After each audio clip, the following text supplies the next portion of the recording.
Hello friends, in this video I will show you how to fix and resolve fast startup mode missing from power options in Windows 11.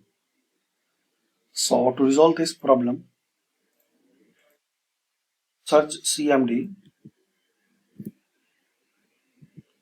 now run as administrator.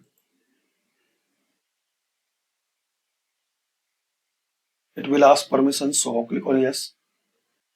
Now type this command line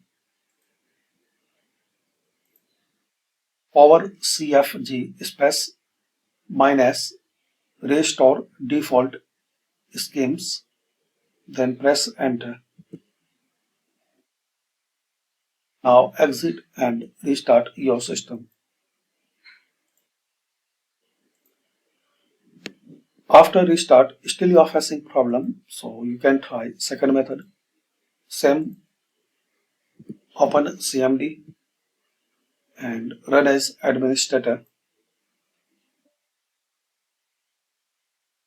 Now I will give this command in description, so copy and paste this second command line. Just copy and paste.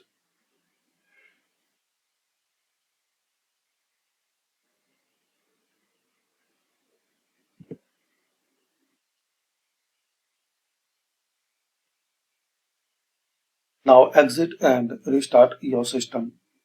So this way you can fix fast startup mode missing from power options in Windows 11. Thanks for watching. Comment this method work for you or not.